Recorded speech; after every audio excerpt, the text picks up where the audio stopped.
sejak pemerintahan Jokowi ini adalah petanya yang salah. Jadi map yang ditaruh di atas mejanya Jokowi ini salah. Peta ini diajukan oleh para Taipan, ya. Mereka memberi gambaran situasi, ya kan? Para Taipan ini, seluruh Taipan Indonesia yang berdiri di belakang Jokowi ini adalah Taipan binaan Amerika. Seluruhnya. Siapa yang bukan binaan Amerika di antara Taipan-Taipan sekeliling Jokowi ini? Mereka ini senantiasa mau ngebergen terhadap apapun perkembangan situasi internasional. Cina masuk, kalau bilang sama Cina, kalau lu nggak sama gua, gue bikin kacau. Amerika masuk, kalau lu nggak sama gua, gue bikin kacau. Dia bikin kacau di sini. Taipan ini kerjaan bikin kacau. Dia mengacaukan keadaan supaya siapapun rejim berkuasa tetap bersandar sama dia. Nah, jilalah para Taipan ini sedang menghadapi masalah keuangan yang rumit. Maka tadi adalah penjarahan uang-uang jam sostek, BPJS, apa dijarah semua sama mereka nih. Taspen, jam Askes, Asabri diambil semua mereka. Mereka berusaha, mereka memakai semua sumber daya ekonomi nih. Yang tadi dibilang Bang Ihsan, sebetulnya mereka kaya itu dari BUMN-BUMN ini. TPPI aja udah jadi sampah, udah jadi bangkai, dibeli lagi yang Pertamina. Siapa yang lakukan? Bisa sampai begitu mereka sekarang ini. Nah, Taipan yang menyerahkan map kepada Jokowi karena mapnya salah, maka kelirulah semua langkah presiden ini. Ya kan? Sementara di bagian lain ada perubahan dunia yang bergerak lurus, nggak mau kompromi. Ya kan? Seluruh baper-baper lama, Taipan kotor, penyimpan uang kotor ini semua ini hendak disingkirkan di dalam tatanan ekonomi global sekarang. Karena ekonomi dunia menghadapi keadaan unbalance. Uang kotor itu sudah terlalu mendominasi dunia. Maka tahun 2015 Sri Mulyani itu menulis artikel judulnya Dirty Money and Development. Uang kotor dan pembangunan katanya. Jadi menteri dia. Kenapa dia menulis begitu? Kenapa beraninya seorang yang kemudian menjadi menteri, mantan Bank Dunia, Direktur Bank Dunia, menulis uang kotor dan pembangunan? Uang kotor itu apa? Uang hasil drug, prostitusi, money laundry, kejahatan keuangan, macam-macam. Perdagangan senjata, itu kriminal semua. Narkoba mau dibawa oleh dia menjadi modal pembangunan untuk mengatasi kemiskinan. Baca, tulis saja, itu ada artikelnya Bu di media internasional, judulnya Sri Mulyani Dirty Money and Development, uang kotor dan pembangunan. Pada uang kotor dan pembangunan, itulah proposal Taipan ini ternyata. Maka begitu jadi ke sini dia menggelar tax amnesty, hendak mengampuni seluruh kejahatan keuangan dan uang-uang kotor untuk dicuci di dalam sistem Indonesia. Tax amnesty itu adalah satu kegiatan pencucian uang oleh negara.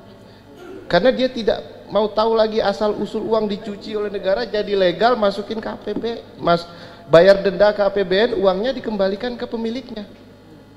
Itulah proposal dia dan diterima, ya kan? Tapi ternyata yang nggak ditolak oleh internasional, nggak mau uang masuk, katanya janji 10.000 triliun masuk, nggak mau, karena uang ini sedang dihadapkan oleh gerak lurus perubahan, namanya transparansi, ICT, Automatic Exchange Information, dan satu lagi adanya mekanisme pertukaran informasi keuangan yang didasarkan pada pemidanaan kasus kejahatan keuangan seluruh dunia sekarang sedang berlangsung, namanya MLA, Mutual Legal Assistance. Akhirnya tanda tangani juga terpaksa oleh Jokowi 2018, awal 2019 mulai akan dijalankan, tapi tidak dijalankan, justru mereka menjalankan tax amnesty karena map dari para Taipan ini tax amnesty, nanti uangnya masuk Pak. Sekarang map lagi ditambah lagi omnibus law, map baru lagi tawarin, padahal udah dikasih tahu bukan begini caranya jalankan MLA, sita semua uang itu, kan tinggal dikasih datanya Mas Wis, sudah ditandatangani lagi. Apa yang ditandatangani Jokowi kalau bukan tentang data-data itu, pertukaran itu yang ditandatangani Menkumham, pertukaran informasi berbasis informasi kejahatan keuangan berbasis pemidanaan kasus kejahatan keuangan. Jadi pidana dulu, makanya KPK bilang Samsul Nur Salim akan kita adili dengan MLA seluruh kejahatan korupsi BLBI yang segala macam, yang diperkirakan uangnya disimpan di internasional itu ada 4.000 di Singapura dan ada 9.000 di Swiss, 9.000 triliun. Jalannya sudah ada untuk perubahan, tapi Jokowi memakai peta para Taipan, mengampuni kejahatan keuangan mereka, memberi konsensus sumber daya alam lebih jauh lagi kepada mereka. Kalau mau ditanya jalan keluarnya, gampang Jokowi bikin jalan keluar. Petanya Taipan ini buang, map yang disodorkan mereka buang. Enggak, kalian enggak jalan. Teks amnesti enggak jalan, paket kebijakan enggak jalan. Itu peta Taipan semua, itu mapnya Taipan semua. Lalu Omnibus Law pasti berantakan lagi. Menambah tadi yang dibilang Bang Ihsan, menambah ketidakpastian regulasi, menambah ketidakpatuhan kepada regulasi. Dari bayangin aja 70 undang-undang mau disatuin. Kita aja gugat ke MK sama Pak Din cuma satu kata kita gugat, kata dapat, kata ini gitu, kita minta dihapus. Dia enak aja 70 mau disatukan. Orang gila kali. Iya itu namanya. Mending kembali ke Undang-Undang Dasar 45, kembali ke GBHN ya kan? Wah itu baru benar Jokowi. Sekarang dia keluarkan dekret, kembali dia ke Undang-Undang Dasar 45, lalu kembalikan fungsi MPR, MPR menetapkan GBHN, dia nggak perlu Omnibus Law, selesai semua. Kenapa dia repot-repot ngikutin jalan Taipan yang sudah 3 kali salah? Paket kebijakan 14 salah semua, nggak ada hasil sama sekali, ya kan? Tambah lagi teks amnesti 0 tambah 0, nggak ada hasil sama sekali. Sekarang dia mau bikin kacau lagi pakai Omnibus Law, bikin gejolak sosial, bikin kerusuhan seperti di Hong Kong, bikin lagi seperti di India, bikin lagi seperti di Amerika Latin. Sebab kalau ada kerusuhan Pak, uang enak dia masukin. Dia bisa bikin kacau, dia bikin kerusuhan lalu masukin uang dia. Jadi hati-hati dengan skenario kerusuhan. Itu proposalnya Taipan. Bagi saya Jokowi perlu untuk berpikir sehat, ya. Buang semua peta-peta para Taipan ini, map-map yang disodorkan mereka ini semua penipuan.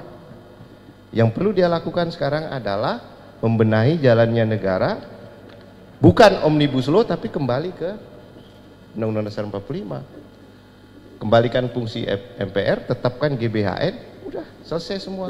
Urusan kekacauan konstitusi bisa ditata kembali lewat jalur itu. Saya kira itu jalan keluarnya. Masalah orang, udahlah nanti orang lahir sendiri. Yang berani-berani akan muncul. Yang jagoan-jagoan akan muncul sendiri. Nggak usah kita cari-cari orangnya. Bagaimana Bang? Makasih. Yang menderita ini para Taipan. Mereka ini tersandra, benar-benar tersandra. Mereka nggak bisa bergerak sekarang. Maju kena, mundur kena. Oh mereka paling sengsara Bu. Orang punya duit akan kehilangan duit paling besar itu paling sengsara. Iya kan? Maka sekarang misalnya ada ini kejadian virus corona. Ini akan semakin menambah tekanan bagi mereka. Rakyat biasa-biasa aja. Iya kan? Yang paling menderita sekarang di era-era pembersihan seluruh kejahatan keuangan secara internasionalnya adalah mereka, karena mereka akan kehilangan posisinya sebagai baper politik, habis, dipermalukan, bisa dipenjara, bisa dipidana, bisa diadili, bisa masuk bui. Kalau mereka semua ini masuk bui, selamat bangsa kita. Kita bisa kembalikan semua kekayaan yang digarong dari sejak pemerintahan Orde Baru sampai dengan saat ini. Pakai mutual legal assistance, pertukaran informasi keuangan berbasis pemidanaan kasus kejahatan keuangan yang dilakukan selama berpuluh-puluh tahun di Indonesia. Selesai masalah. Jadi nggak usah khawatir dengan proposal ini. Jadi kita nggak perlu tidak setuju dengan proposal ini. Ini proposal yang benar. Masalah Jokowi akan selamat atau enggak urusan dia lah. Kalau dia bagus, kembali mengabdi, kembali berpijak kepada Pancasila, kembali kepada spirit pembukaan Undang-Undang 45, insya Allah Jokowi selamat. Tapi kalau dia menyimpang terus, pakai petanya Taipan terus, ya nggak selamat. Dipermalukan nanti sama keadaan ini.